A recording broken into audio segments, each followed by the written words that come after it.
Des employés des entrepôts m'ont dit qu'ils avaient l'impression d'appartenir à un genre de secte.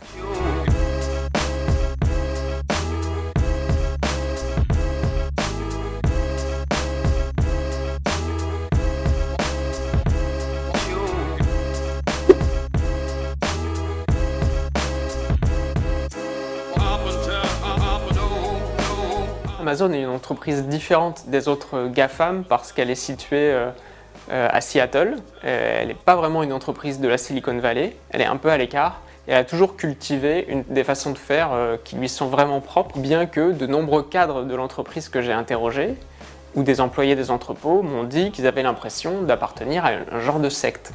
Et de la même façon que Jeff Bezos était un gourou. C'est toujours utilisé avec des guillemets et comme une image, mais malgré tout, ce sont des mots qui sont revenus dans beaucoup de mes interviews. Et ça, c'est dû à des manières de fonctionner très spécifiques à Amazon. Par exemple, c'est une entreprise qui a une culture de l'écrit très importante, où les cadres, plutôt que de faire des présentations PowerPoint, avant une réunion, vont écrire des mémos de 6 pages qui peuvent prendre plusieurs semaines à rédiger. Ces mémos vont être lus par tous les participants à la réunion. Ça peut être 20 minutes de lecture silencieuse et ensuite seulement les gens discutent de ce qui est écrit avec cette idée que ce qui est écrit va être bien formulé et on pourra tout de suite voir les défauts d'un raisonnement. Et pareil, ces écrits doivent être très spécifiques avec uniquement des chiffres. On ne peut pas utiliser des termes comme beaucoup, très peu. Il faut vraiment avoir toujours des chiffres précis. Et ensuite, Amazon est une entreprise qui a des traditions qui sont très ancrées. L'une d'entre elles, c'est d'utiliser abondamment 14 commandements, qui sont les 14 leadership principles, qui expliquent ce que doit être un leader.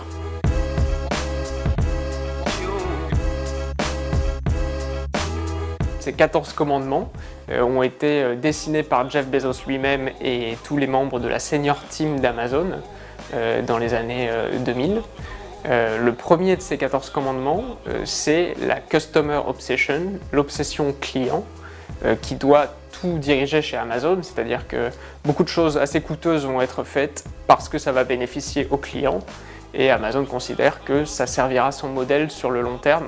On peut penser à la livraison en un jour aux États-Unis, qui sont un très grand territoire. Ça a coûté jusqu'à 800 millions de dollars par semestre à Amazon pour parvenir à cette livraison-là, avec des avions, avec beaucoup plus de liaisons routières, etc. Mais l'entreprise pensait que c'était pour son bien. Mais ces principes de leadership sont aussi assez tournés vers l'efficacité, parfois à outrance.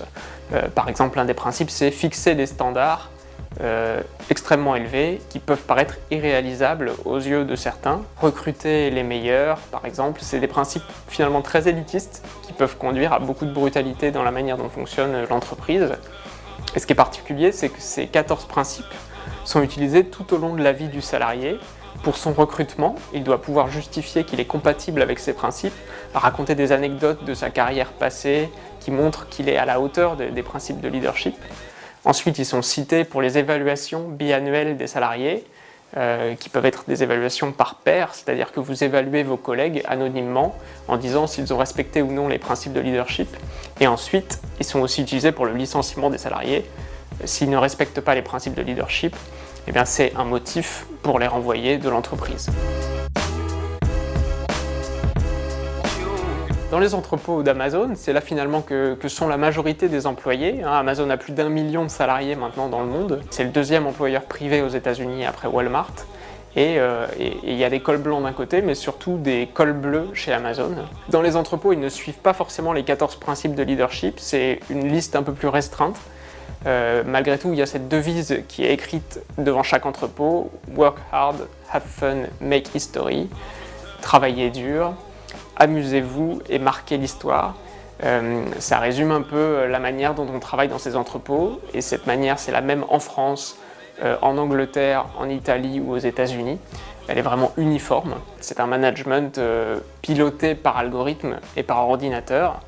Les salariés sont suivis dans le moindre de leurs gestes, grâce à un scanner qui les accompagne partout. Toutes leurs statistiques sont épluchées par le logiciel qui peut leur mettre des rappels de productivité journaliers et éventuellement conduire là aussi à leur licenciement. Il y a des managers qui sont là pour encadrer ce principe, mais avec une telle masse salariale, beaucoup de choses sont automatisées.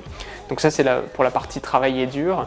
Et ensuite le have fun, c'est quelque chose qui est aussi un peu obligatoire dans les entrepôts, c'est s'amuser quand c'est décidé par l'entreprise. Il y a des journées où les gens viennent dans les entrepôts faire la manutention déguisée. Il y a des espèces de spectacles qui peuvent avoir lieu dans le ciel des entrepôts pour Noël. Voilà, on m'a raconté qu'il y avait eu des acrobates. Donc il y a un côté amusement obligatoire comme ça qui peut clasher avec la culture française. Certains salariés français préféraient que cet argent-là soit utilisé pour autre chose, mais ça fait partie intégrante de la culture Amazon et c'est aussi apprécié par d'autres salariés.